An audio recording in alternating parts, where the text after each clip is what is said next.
It happened in an instant. Some rubbing alcohol, a lighter, and absolute terror. It was just extreme heat and flames, and it seemed like the whole house was on fire.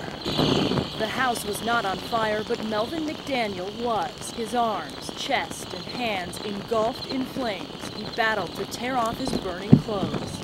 I finally ripped them off, and I was standing in the kitchen naked. I could see my skin on parts of my shirt on the floor. I could see it smoldering. See it and smell it. The putrid odor of burning human flesh. The smell was awful. And the aftermath was too. McDaniel spent more than a month in the hospital and suffered through 8 operations. He still carries around the scars, and it is a heavy burden. A daily reminder of the woman McDaniel says intentionally set him on fire, burning away his flesh, his ego, and his peace of mind.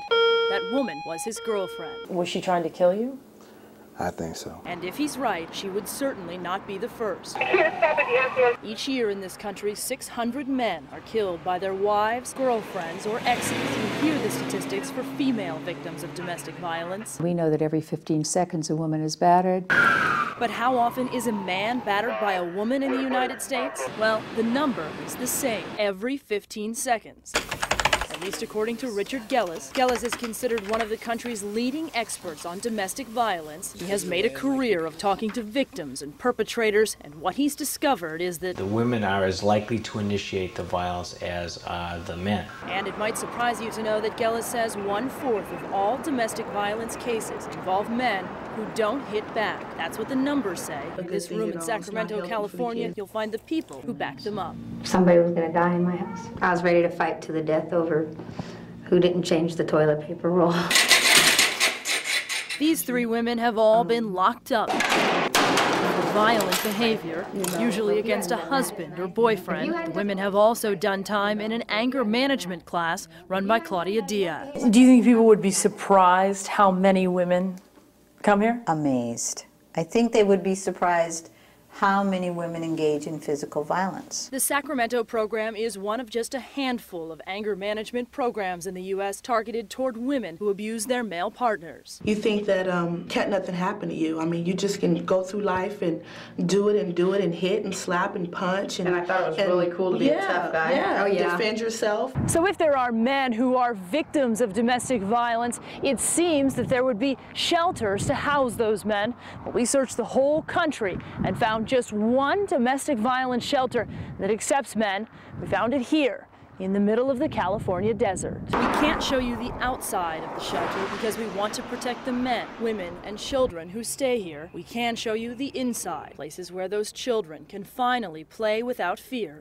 Rick Stratton participates in the shelter's outreach program. His wife did time for 6 felonies, including stalking, abuse, and causing grave bodily harm. He says she broke his ribs, his jaw, and his confidence, and when doctors treated his injuries, he lied. I'm getting 3 or 4 stitches in my jaw, and I'm telling them that I fell down and hit a TV. Stratton says he knew a 180-pound tattooed guy would be laughed at if he asked for help. There's 100,000 male victims in our society who, when they present themselves as victims, the best they can hope for is that they'll be taken seriously, but more often than not, they'll be laughed at or ridiculed.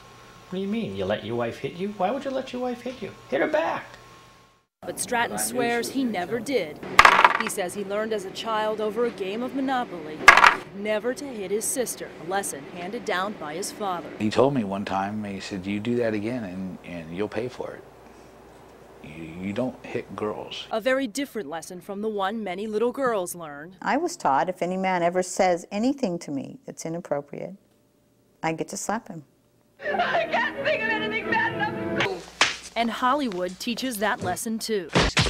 The latitude that women get is more substantial. They have a greater free fire zone. Some say even our nation's lawmakers have looked the other way. Back in 1994, Congress passed the Violence Against Women Act, or VAWA. It's $1.6 billion tax dollars. It's done a lot of very concrete things that will actually increase the physical safety of not just women, but all people who use those services. People we talked with all agree that VAWA has done good things for women, but most say it has done little or nothing for men. One Justice Department official told us flat out, quote, "The program is designed to assist women." And take a look at this Justice Department document obtained by Fox 5. It acknowledges that for the purposes of VAWA, the department refers to, quote, "victims as women and perpetrators as men." Critics say that's un-American. Clearly it's unconstitutional. Congressman John Conyers sponsored the Violence Against Women Act. I worry about constitutional issues, and this is not one of them.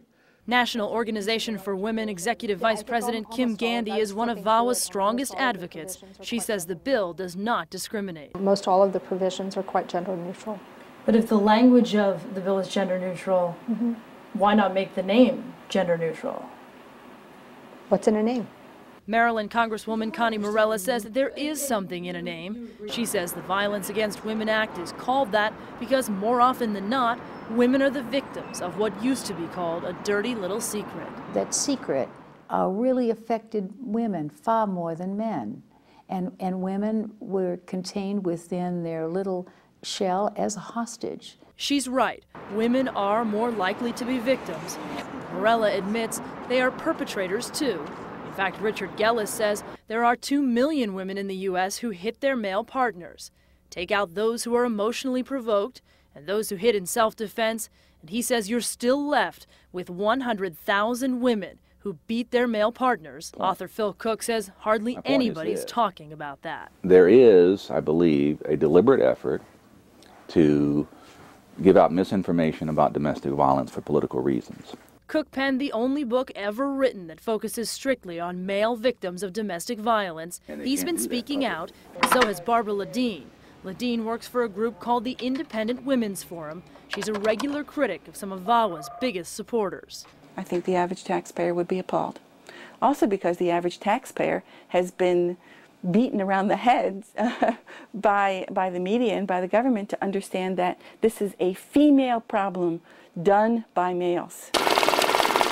Lobbyists for men's organizations say the American taxpayer has bought into those negative stereotypes of men. They stay after work, they have sex with their secretaries, they go to the bar with their buddies, they get drunk, they go out and have sex with the waitress, and then they come home, beat the wives, and have sex with the children. Back in the 1970s, as America fought a war in Vietnam, another battle, the one between couples, came into the spotlight here at home. Back then, people thought only men could be abusers. Claudia Diaz says that got women the help they needed. And it was a great paradigm. It worked, it was effective, and it's not realistic.